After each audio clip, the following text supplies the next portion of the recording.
Welcome to the Conscious Action podcast. I am Brian, your host, and I have the pleasure for this episode to be joined by Buffy.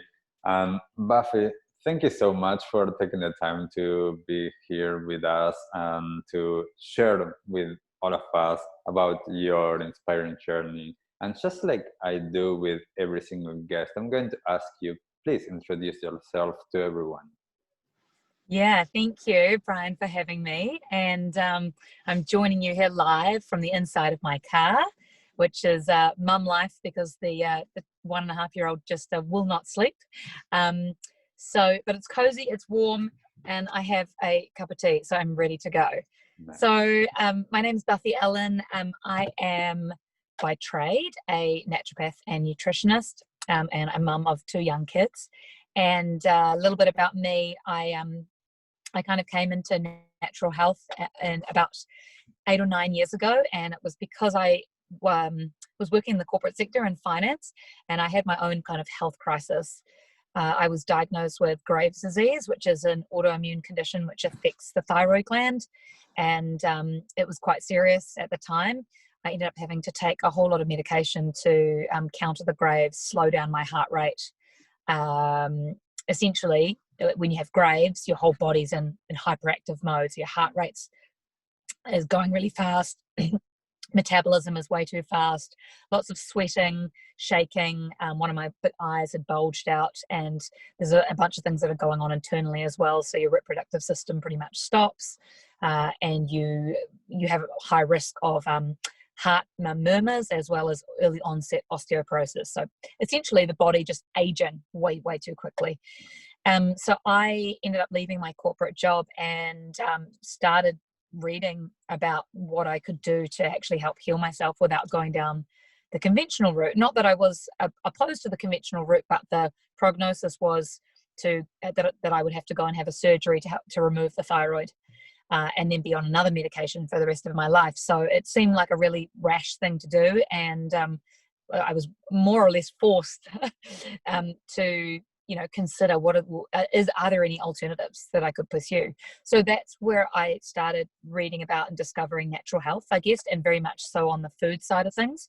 So I read a lot about using food as medicine, specifically using plants as medicine. So we moved to a completely plant-based diet, so a fully vegan diet. Also tried to move to organic wherever we could. So this is me, first of all, but then, reluctantly my partner got dragged along for the ride.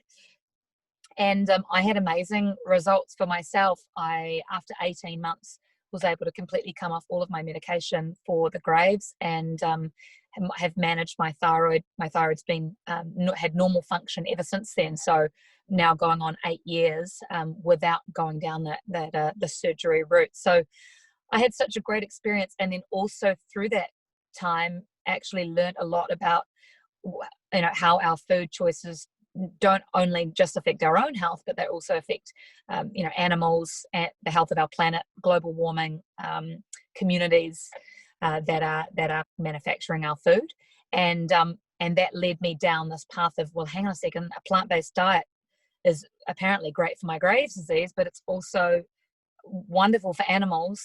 Love animals, and when I realized how much animal cruelty happens in the unfortunately in the food industry, I just thought, gosh, I don't want to be a part of that at all. And plus, this diet apparently is going to cure my Graves. So that feels like a win-win, and we're going to solve global warming. So, I was like this real passionate advocate, posting all sorts of Facebook posts about veganism and animal welfare, and, all the posts that people try and go, delete, don't show.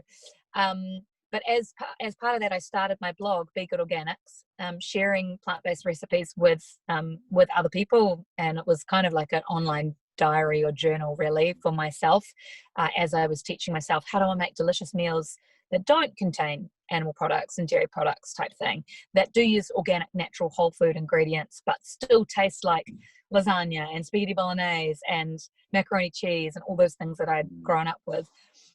And after I'd done my blog for about 1.5 years, publishing my blog, so plant-based healthy recipes, decided I wanted to go back and study and learn a bit more about this area. So I went and did a Bachelor of Naturopathy and Herbal Medicine and a Diploma in Nutrition.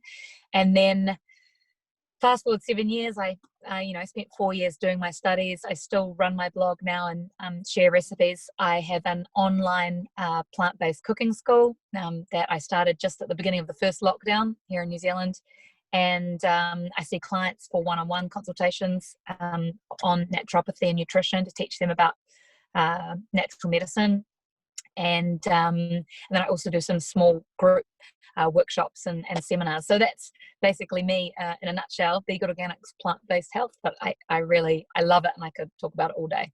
Yeah, that's so wonderful, and so interesting, because I find that a lot of the people that I have met through these last few years, especially people that are getting into well-being, a lot of people that are getting into plant-based eating, it comes from a place of, for a lot of them, they have some immune disease, like autoimmune disease, and they find, oh, that's a natural way of healing.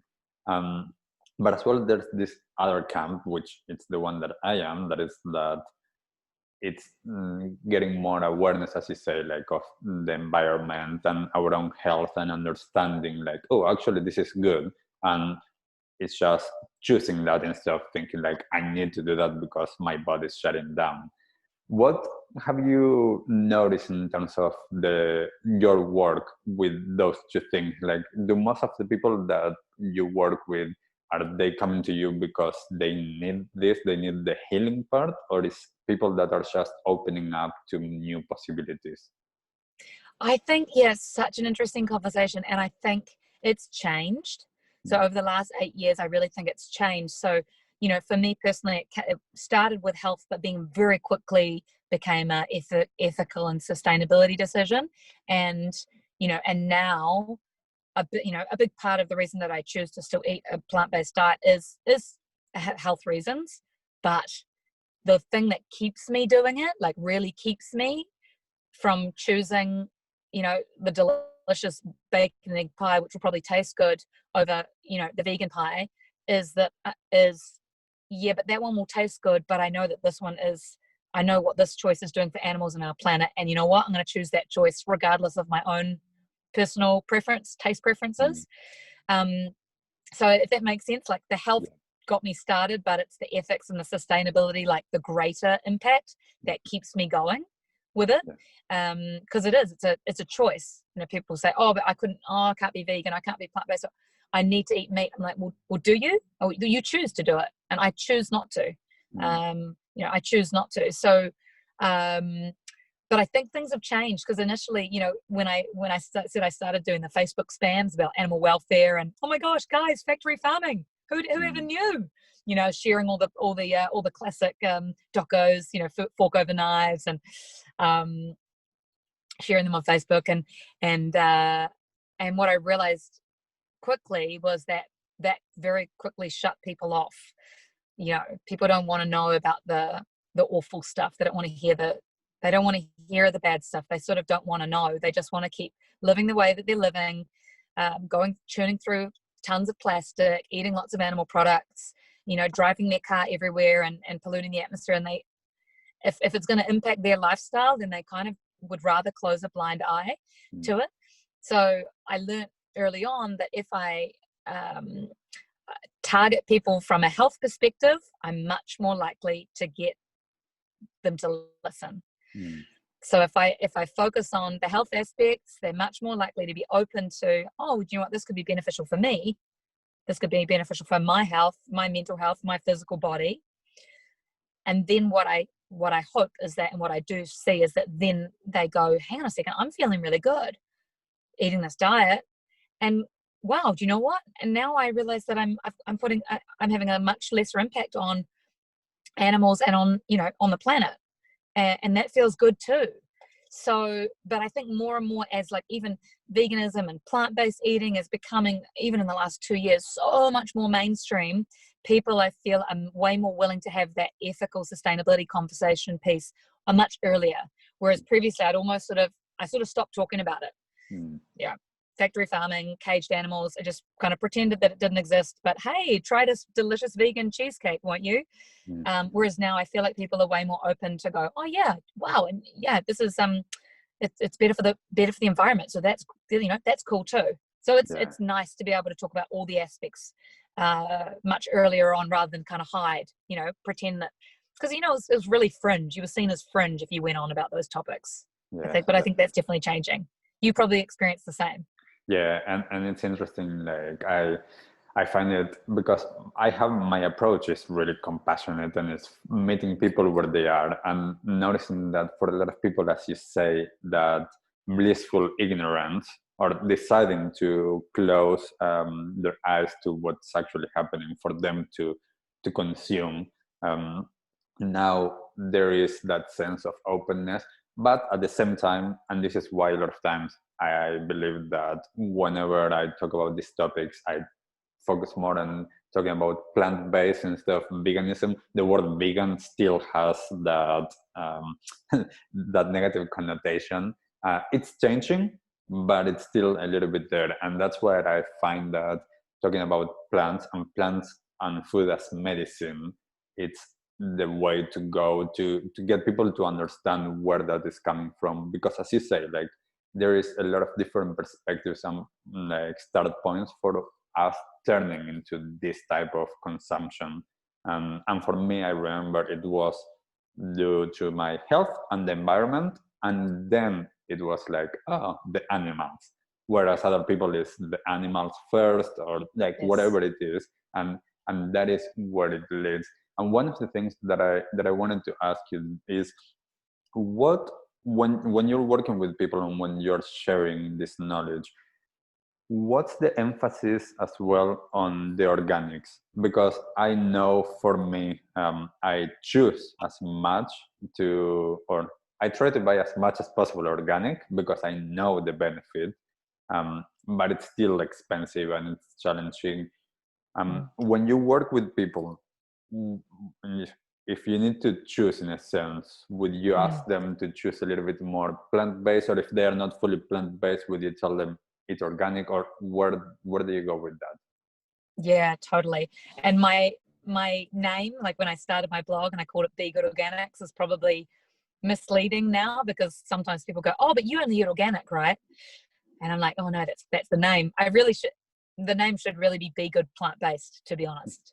But I felt like the Be Good was the aspect, which was be good to your health. And this was always the tagline: be good to your health, be good to animals, be good to the planet. And then organics was, this idea of trying to, choose natural, toxin-free, organic, homegrown, whole food alternatives, options wherever possible. With everything, and harking back to your point on the vegan versus plant-based kind of comment, I started using, I certainly wasn't the creator of that word. It was being used by some medical doctors in the States, this word plant-based, to talk about this dietary approach. And it wasn't being talked about at all in New Zealand. Like, nothing was called plant-based. No one said that. And so very early on, my website and the blog was Be Good Organics, plant-based nutrition. And then I changed it to sort of be more, plant-based nutrition and health, to incorporate all the other aspects that aren't just food. But no one was using that word plant-based.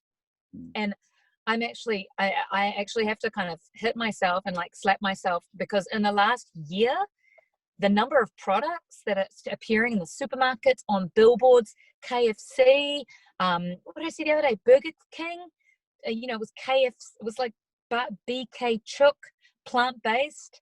Like, this word that I put on my blog 9 years ago, that I was using as a way also to be in line with what these medical doctors, practitioners in the US were using, but also because I felt it spoke to what I was trying to achieve for people. So more, which was, I don't need you to be vegan, because as soon as you say vegan, well, you're obviously either vegan or you're not. So most people can't quite be, they're not 100% vegan. So that makes them not vegan. And I'm like, no, I just want you to be 50% vegan, or 60 or 70 or 80, or I don't care which percentage you get to. I just want you to eat more vegan meals, more plant-based meals. So that's why I started using that plant-based word, because it was like, it wasn't so black and white exclusionary, like you're either in the group or you're out of the group. Yeah. I don't want that. I don't want it to be like that. You're all in the group. Everyone is in the group. Everyone can eat more plant-based meals. It doesn't matter if you're vegan or you're raw or vegetarian or pescatarian or carnivorous most of the time, but you're trying to add in one more. So that's what really appealed to me. And when I'm working with clients on the plant-based aspect and on the organics aspect, I'm always just encouraging people, just have more of those things. So if you can have more plant-based meals in your day, in your week, benefit for you, your health, beneficial for animals, beneficial for the planet. If you can choose more things that are whole foods rather than processed, benefit. If you can choose more foods that are organic than are conventionally sprayed, benefit for our soils, benefit for your health. But I'm very much not black and white on those things. And, you know, I come from the position of, I am in the, you know, I have the luxury of being able to purchase organic because I can afford it. And I know that many families can't yet. And so it's just wherever you can. But hey, look, if you can't purchase organic, but you just want to choose more plant-based foods from the regular supermarket, then, you know, I teach people how to wash your fruits and vegetables to try and take off some of the pesticides and residues. The other really important point to note between, you know, do I be organic or do I be plant-based, because which one can I afford first, is that the vast majority of chemicals and pesticides reside in animal adipose tissue. They reside in our fat tissues.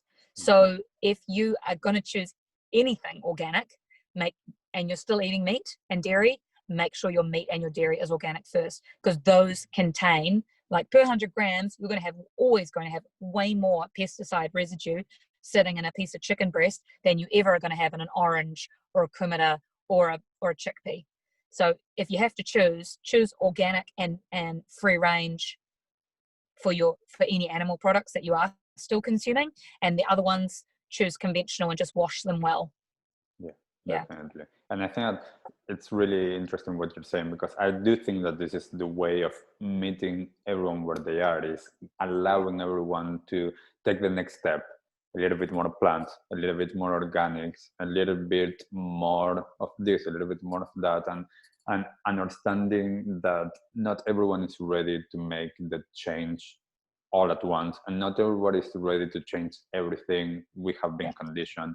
And seeing everything, for me at least, and I think that this is your approach as well, seeing everything holistically, seeing how you are at home, at work, your stress levels, your body, your mind, and then what you're putting into your body. And with that, I want to ask you, what from your natural medicine training, what do you put this in the puzzle of what people are consuming in terms of the food? Is this a separate thing that people can do, or how connected is it with the food aspect as well? Yeah, in terms of like natural medicine versus just the food.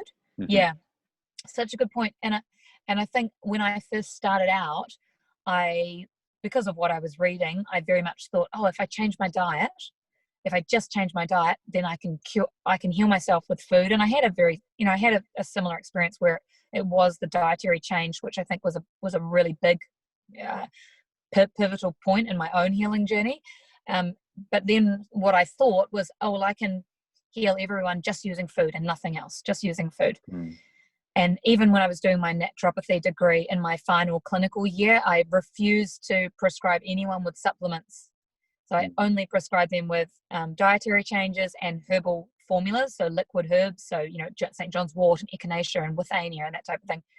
And I didn't give anyone supplements. And because I was like, I don't want to, I'm trying to get people away from pills. I want them to use whole foods for their healing, not just more supplements. And I sort of felt like the whole supplement industry was a little bit just like getting people on. It was just another sales, just more sales. And I'm like, spend your money on spinach. Don't spend it on, you know, spirulina caps or whatever. So I did that whole year without supplementation for clients. And then when I started practicing, what I realized is that for lots of clients, for various reasons, but for lots of people, just using food wasn't quite enough to get them over the line. And there are a bunch of different reasons for this. Firstly, as we age, so the older we are, the less able we are to absorb nutrients from our food. So having some sort of natural health supplementation can be beneficial in that respect. Secondly, a lot of our food, even the organically grown food, is now grown using monocropping practices. So it's orange trees planted again and again and again on the same patch. Well, those orange trees pull certain nutrients out of the ground, out of the soil, and unless those are put back in, either conventionally with sprays or with natural fertilizer, that progressively over the many years, those soils become more and more deficient of those particular nutrients that those trees need, which is why back in the day you used to rotate your crops, because one crop would put back nutrients and then the next crop would take it out. It's really hard to do, and it's expensive. If you buy produce which is grown using those principles, it's expensive, even more expensive than just certified organic. So the average nutrient level in our food these days is a lot lower than it was 50, 60 years ago because of monocropping, because of spraying. So even someone eating a beautiful plant-based 95% of the time whole foods diet, you're going to be getting a lot less vitamin C than you were 50 years ago. Now you're old, so you're absorbing a lot less of those nutrients into your body. And also, if you are really, really low in certain nutrients, sometimes it's really hard to get you back up to the levels that you need just using food. So supplementation can fill in, I like to think of it like a bar chart, So there's hundreds of different vitamins, minerals, and coenzymes you need for bodily functions to occur. And we can't even blood test for all of those. So even I always will do blood tests with clients, but you can't see the full spectrum of deficiencies. So if you think about all these bars, and some are above the line and some are below the line, using some sort of supplementation actually helps you to bring those bars, back up to a flat level. And once you've got them at a flat level, that's when you can utilize things like food to keep them there. So it's like supplements to pick you up from, scoop you off the ground. Can be helpful, but optimally still looking to use food as much as possible to maintain good health. Yes, definitely. Yeah. Does that kind of answer the question? Yeah, definitely. And I think there's so much in terms of this that we could continue exploring. And I know that you need to get going. I would love for us to be able to have another talk sometime soon and go a little bit more in depth in all of this. But just like 2 last questions that I want to ask you, and then you can go, is what is one resource that you would recommend besides your blog? For plant-based eating, or just for health in general? Just in general, for health, yeah. Oh, that's a good question. But I'm a really big fan of scientific research because I think I came from a very conventional medicine background. Like my mother was a medical doctor my whole upbringing, so we were very conventional medicine, and my brother studies a doctor as well. And I love being able to, of course, there's intuitive, there's things that are intuitive, and there's also, you can look at how people have eaten over hundreds, thousands of years and which societies have really good levels of health, and well, what's the diet that they've been eating for the last 1,000 years. I really like looking at that, but also just actually looking at scientific research that has been done, taking into account that scientific research has only been around for 100 years. So we've got 100 years of science wisdom. We've got thousands of years of like epidemiological wisdom. So we can use both. But from a science perspective, the website pubmed.com, pubmed.com, you can go on there. You can also look at NCBI as well, and you could search anything that you're interested in at the moment. So let's say you're suffering from depression and you're wondering if turmeric would be helpful for you, or what would be helpful for you from a natural perspective for depression, going onto pubmed.com and looking up depression plus herbs or depression plus foods, and actually seeing what research has been done in the last 50 years that links some natural remedies, foods with that particular concern. I really love that because I'm a bit of a science geek. That's probably my biggest one. My worst would be Instagram and Facebook. Just be mindful of, that's one thing I would say, is just be mindful of what you're consuming on social media and even on the internet, you know, because there is some great information. There's some really, really great information. There's also some really, really not helpful information. And I know that a lot of clients come to see me and they're really confused. Yeah. Oh, but I don't know how, but I thought I was sort of meant to be paleo, and what about keto, and should I be FODMAPs? Buffy, should we do FODMAPs? I'm like, let's just pare it back to real basics. You know, I think it gets overcomplicated a lot, and people really confused as to how to eat well. And I think it's so simple, you know, it's really so simple. Like, I always talk to people first and foremost, I mean, again, we can talk about this probably for hours, Brian, but I always say to people, focus on increasing what I call the 5 key food groups. So push the food pyramid aside. I like to say focus on the 5 key food groups, which are kind of in this order: vegetables, fruits, nuts and seeds, legumes, whole grains. So more of those, and less of the bottom 5. The bottom 5 being meat, dairy, sugar, alcohol, and processed foods. You know, meat, dairy, sugar, alcohol, and processed foods. So that doesn't mean none of those and all of these. It just means more of these and a little bit less of these, you know.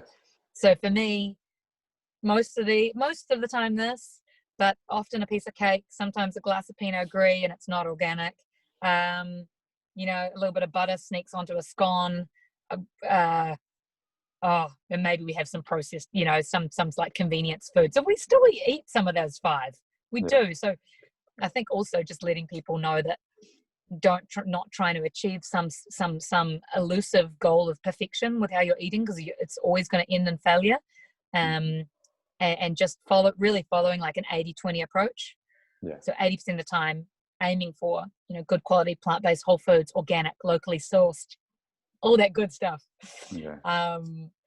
And 20% of the time just being a little bit more easy on yourself. So whether it's some vegan chicken nuggets from the freezer aisle because you really feel like a junk food craving, or it's a piece of chocolate cake, or it's a glass of wine, you know, or for some people it's a steak. As long as you focus on, you know, the good plant-based whole foods, those 5 key food groups, 80% of the time, that's actually what's going to change the dial for your health, for animals, and for our planet. You know, imagine if we could have every 80%, you know, the entire population eating 80% plant-based whole foods. Yes, it would be amazing. And, you know, using a keep cup everywhere. Like, this is the thing, I'm so ingrained in this way of living over the last lockdown. I take my keep cup, and there's a few cafes that said, oh no, we're not taking keep cups at the moment because of COVID. I stood there for a few minutes and I said, oh, I'm really sorry, I can't buy a drink from you. I just cannot bring myself to purchase a takeaway cup. So I just left. And I could see they were like, oh my goodness, what is with this crazy woman? Like, that she's not going to order a hot drink just because we don't do keep cups. But it's like, once you like, no, I don't need the drink that much. Yeah, I could take it. But this, again, it's like, I choose not to do that because I know that I can make an impact by just choosing this.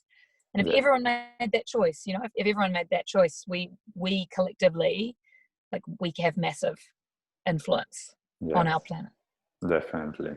And for sure, I would love to have another conversation with you going a little bit deeper, but I want to thank you, Buffy, so much for taking the time to be here. I'm going to share on the show notes about Be Good Organic so that people can go and check it out, get some cool recipes, check out Buffy's online course as well, and everything else that you're sharing. So thank you so much for taking the time to be here with us, Buffy, and thank you everyone for listening to this episode. If you have learned something, please write a comment, and if not, we'll see you in the next episode. Thank you, Brian. And also, just before we finish, I just had a thought with my online cooking school. If you want to try it out, it's teaching you how to make more plant-based meals, really easy, simple, affordable plant-based meals at home. If you want to try it out for a whole month for free, so you can dive in and watch all of the contents, all of my recipe tutorials on there. Then use the code PLANTLOVE. So Brian, if you want to put it down below, PLANTLOVE, all one word, PLANTLOVE, then you can go in there and use the online cooking school for a whole month for free. So I'd love anyone who's listening to try that out. I'm just so passionate about spreading this message and being able to reach as many people as possible, regardless of, you know, people's circumstance. Yes, wonderful. Thank you so much for that offer, and I hope that everybody takes up on that. So I will put that as well on the show notes. Thank you once again, Buffy, for being here with us, and until the next conversation. Yeah, sounds great. Bye. All right, bye.